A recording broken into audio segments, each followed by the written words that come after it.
जय शिवराय मित्रांनो, आज आहे 1 एप्रिल आणि आज थोडी पावसामध्ये वाढ होते। तो जिल्हा दुपारनंतर कोणता असणार आहे व्हिडिओच्या शेवटपर्यंत पहा, शॉर्टकटमध्ये सांगण्याचा प्रयत्न करेल। मात्र येत्या 24 तासामध्ये म्हणजे उद्यापासून 2 एप्रिल पासून वातावरणामध्ये दुप्पट वाढ परत होते। जसं मराठवाड्यामध्ये विदर्भामध्ये मागील 1-2 दिवसापूर्वी झाले 30 मार्चला, त्या दिवशी सारखंच वातावरण, पण काही भागांना जास्त प्रमाणात तेजी सुद्धा वाढणार आहे, याची माहिती तुम्हाला अगोदर पण दिलेली आहे। मात्र आजची जी काही तारीख आहे, आज नाशिक क्षेत्राच्या उत्तरेकडील भागांना पाऊस टिकून राहणार आहे। व्याप्ती कमी आहे, पण पाऊस तिथे अनेक ठिकाणी काल 1-2 ठिकाणी झालाय, त्याचप्रमाणे त्या भागात अजूनही टिकून राहणार आहे। शेतकऱ्यांनी सतर्क राहायचंय। छत्रपती संभाजीनगरच्या वैजापूर भागांमध्ये वातावरण सक्रिय होईल, काही ठिकाणी पडेल, काही ठिकाणी नुसतं बनून सोडून जाईल। कन्नड सिल्लोडमध्ये देखील आज स्थानिक वातावरणासारखा वातावरणाचा परिणाम पाहायला मिळणार आहे। थोडं सतर्क राहा, काही कांदा वगैरे असेल तर झाकून ठेवा। नागपूर, चंद्रपूर, वर्धा या भागाच्या काही मोजक्या ठिकाणी आज परत पावसाची ऍक्टिव्हिटी आहे। दुपारनंतर हे वातावरण ऍक्टिव्ह राहू शकतं। कोल्हापूर, बेळगाव, निपाणी ह्या शहराकडे, सांगलीमध्ये, साताऱ्यामध्ये काही ठिकाणी मेघगर्जनेसह वादळी पावसाची शक्यता राहणार आहे। आज 1 एप्रिलला दुपारनंतर संध्याकाळपर्यंत काही ठिकाणी दिवस मावळेपर्यंतच दाखल होणार आहे। अहिल्यानगरच्या सुद्धा शिर्डी, राहुरी, संगमनेर, काही ठिकाणी सारोळा, कासार परिसराकडे देखील वातावरणाची क्रेज वाढणार आहे। त्यानंतर पुण्यामध्ये सुद्धा, जसे की पुणे पूर्व भाग, दक्षिण भाग, जुन्नरकडील थोडी मोजके भाग, इथे देखील पाऊस वाढणार आहे। नांदेड पट्ट्यामध्ये देखील अनेक ठिकाणी आज स्थानिक वातावरणासारखा पाऊस वाढणार आहे। 1 एप्रिल अशाच प्रकारे आहे। अमरावती मोजक्या ठिकाणी, जालना तुरळक ठिकाणी आज आहे। भोकरदन, जाफराबाद वातावरण बनेल, काही ठिकाणी पडणार नाही, काही ठिकाणी सक्रिय मात्र होणार आहे।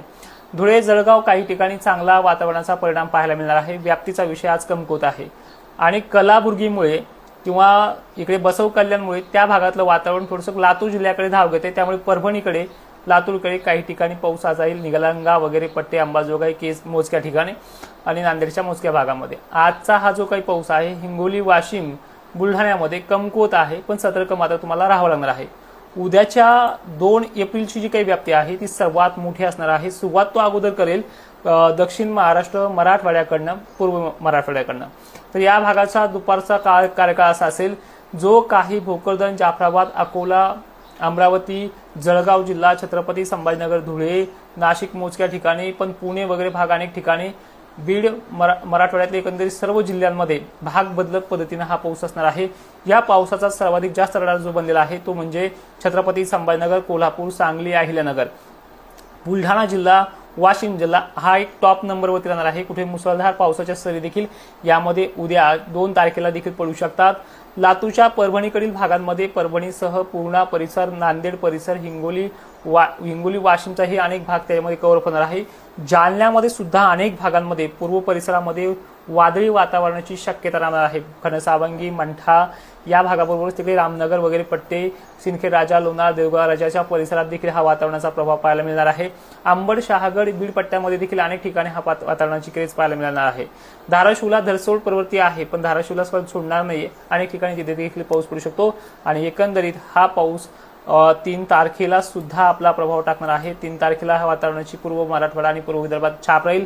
इकडे पाहायला गेलं तर धुळे, नाशिकला थोडा जोर ओसरेल परवाच्या दिवशीला। 4 तारखेला पुन्हा नाशिकच्या उत्तरेकडील भागांमध्ये मोजक्या ठिकाणी मिलीबग म्हणजे वातावरणाची तयारी पाहायला मिळते। 1-2 ठिकाणी पडला तर पडला, वातावरण आता 3-4 तारखेपासून कमी होत जाईल। 5 तारखेला गोंदिया वगैरे भागामध्ये असेल।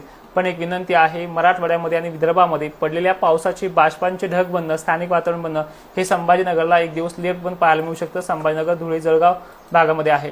त्यामुळे ज्यांच्या हात काय असेल तर संध्याकाळच्या वेळेला 5 तारखेनंतर तुम्ही करू शकता कामे, तो तिथून पुढे तुम्हाला वातावरण बऱ्यापैकी मोकळं आहे। आणि या पुढचा टप्पा आपण आपल्या ऍप्लिकेशनच्या लाईव्हमध्ये सांगण्याचा प्रयत्न करू। जय शिवराय, धन्यवाद।